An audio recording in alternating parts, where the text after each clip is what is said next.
आजचा 2000 वर्षापूर्वी उज्जैनचे महाराज विक्रमादित्य म्हणून झाले। त्यांनी राम जन्मभूमीला फार मोठं प्रशस्त मंदिर बांधलं, परंतु दुर्दैवाने इसवी साल 1528 मध्ये बाबर बादशाहचं आक्रमण होतो। देवाची विडंबना पाहू शकत नाही म्हणून त्यांनी त्या मूर्ती नदीच्या डोहात सोडून दिल्या। त्या मूर्त्या ज्या नदीच्या डोहात सोडल्या गेल्या त्या जवळजवळ 220 वर्ष नदीला होत्या। जन्मभूमीला असताना हे विष्णुहरी नावाने पूजित होते आणि इथं आल्यानंतर गेल्या 250 वर्षापासून आपण यांना काळेरामजी म्हणतो आणि संपूर्ण दर्शन एका अखंड सलग शिळेवरती आहेत, वेगवेगळ्या मूर्ती नाही आहेत, हेही ह्यांचं एक वैशिष्ट्य आहे। पण ह्याच्या आधीपर्यंत आपण त्या भूमीकरता लढलो, भूमीचं दर्शन तिथे होतं आणि दैवतेचं दर्शन गेल्या 250 वर्षापासून इथे भक्तांना होत आहे। त्याप्रमाणे आजही रामाचं सानिध्य इथे आहे की इथे जो कोणी आपली काय मनोकामना ठेवेल त्याची नक्कीच मनोकामना ती पूर्ण होते।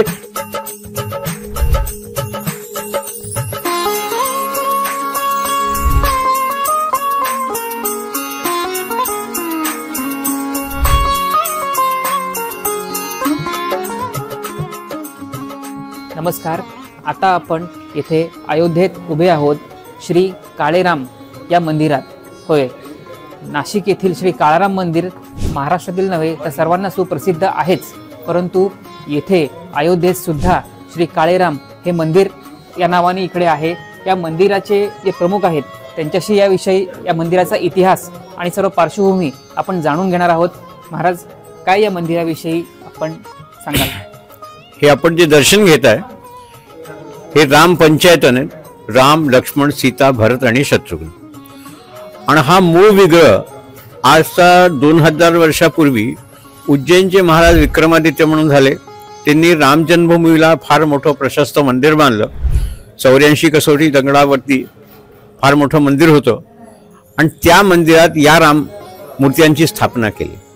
ते हे रामराय जन्मभूमीला जवळजवळ 1500 वर्ष होते, भक्तांना आपलं दर्शन दिलं, परंतु दुर्दैवाने इसवी साल 1528 मध्ये बाबर बादशाहचं आक्रमण होतं आणि त्यांनी मुख्य मंदिर राम जन्मभूमीचं तेव्हाही होतं ना आजही होतं, म्हणून सर्वात पहिलं आक्रमण त्याचं राम जन्मभूमीवरती झालं। आणि त्यावेळेस तिथे जे संत झाले श्यामानंद सरस्वती, त्यांना असा आभास झाला की मोगलांचं आक्रमण होईल, देव पाडतील, मूर्त्या भंग करतील, देवाचा अवैर होईल, तर देवाचं संरक्षण कसं करावं, कारण आपण आपल्या देखत देवाची विडंबना पाहू शकत नाही म्हणून त्यांनी त्या मूर्ती नदीच्या डोहात सोडून दिल्या आणि मंदिर मोकळं केलं।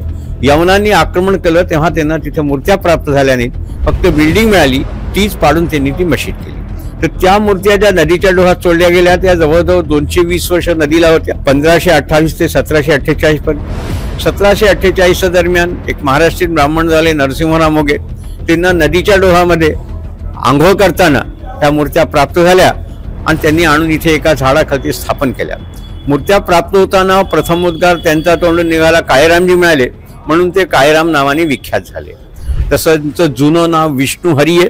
जन्मभूमीला असताना हे विष्णुहरी नावाने पूजित होते आणि इथं आल्यानंतर गेल्या 350 वर्षापासून आपण ह्यांना काळेरामजी म्हणतो। संत सत्पुरुषांनी नामकरण केलेलं आहे म्हणून आपण ह्यांना काळेरामजी म्हणतो। मूर्त्यांचं वैशिष्ट्य आहे की हे 5 मूर्त्या एका अखंड सलग शिळेमध्ये, वेगवेगळ्या मूर्त्या नाहीये। मध्यभागावरती प्रभू रामराय आहेत, डावीकडे सीतामाई आहे, उजवीकडे लक्ष्मण आहेत, एका बाजूला भरत आणि एका बाजूला शत्रुघ्न आहे। लक्ष्मणाच्या हातात छत्राचा दंड आहे, भरताच्या हातात पंखा आहे आणि शत्रुघ्नांच्या हातात चमरी आहे, अर्थात छत्र चामर दंडता सांगत सुद्धा हे दर्शन आहे आणि संपूर्ण दर्शन एका अखंड सलग शिळेवरती आहेत, वेगवेगळ्या मूर्ती नाही आहेत, हेही ह्यांचं एक वैशिष्ट्य आहे।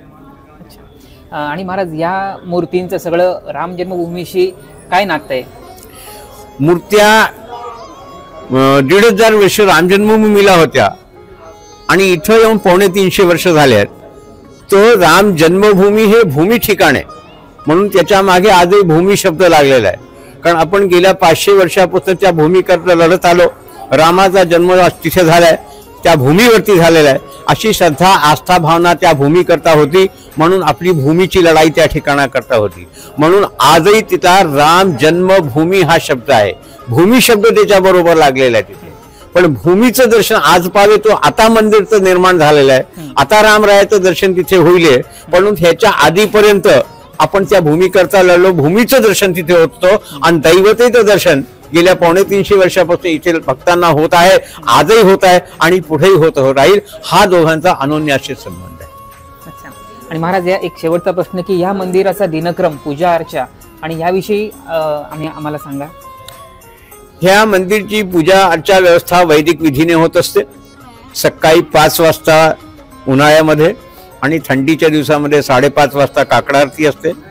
त्यानंतर 7 वाजता शृंगार आरती त्याला म्हणतात, ती आरती असते आणि त्यानंतर भक्तांना दर्शन होतं. तर आरती झाल्यानंतर 12 वाजेपर्यंत मंदिर उघडं असतं, दर्शन होतं. 12 वाजता देवाचा नैवेद्य होऊन आणि मंदिर बंद होतं. परत संध्याकाळी 4:30 पासून घेऊन ते रात्री 9 वाजेपर्यंत परत मंदिर उघडं असतं आणि सतत भक्तांना रामाचं दर्शन इथे होत असतं. आणि अयोध्येतल्या काही प्रमुख मंदिरांपैकी या मंदिराचा समावेश आहे, तर त्याविषयी काय म्हणणं आहे? अयोध्येमध्ये बरीच मंदिरं आहेत, पण प्रमुख मंदिर श्रीराम जन्मभूमी, कनक भवन, राजगादी, लक्ष्मणाचं मंदिर, महादेवाचं मंदिर, नागेश्वरनाथ मंदिर, अशी 5-7 प्रमुख मंदिर आहेत. तर त्या 5-7 प्रमुख मंदिरापैकी सुद्धा हे एक मंदिर आहे इथे. आणखीन याच करता नित्य येणारे लोक इथे येऊन, ज्यांची नित्य नियम आहे की सकाळपासून संध्याकाळ पावेतो एकदा तरी रामाचं दर्शन घ्यायचं, असे वर्षोनवर्ष थंडी असो, पावसाळा असतो, उन्हाळा असतो, लोक भक्त येतात आणि इथे त्यांची नियमित सेवा पूजा अर्चा असते. दर्शन घेऊन आणखी इथे जे देव आहेत हे जागृत आहेत, कारण ज्यांना स्वप्न झालं होतं, ज्यांना रामाने आदेश दिला होता, त्यांचा आदेश होता की तत्रैव मम सानिध्यम सदा भवतु ते द्विज, तिथे माझं सतत सानिध्य राहील. त्याप्रमाणे आजही रामाचं सानिध्य इथे आहे.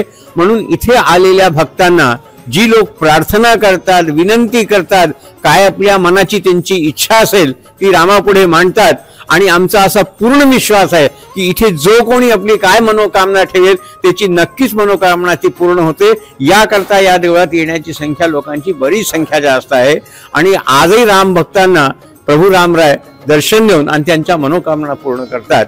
ही असा या ठिकाणाचा, सिद्ध ठिकाणाचा हा एक पण इतिहास आहे.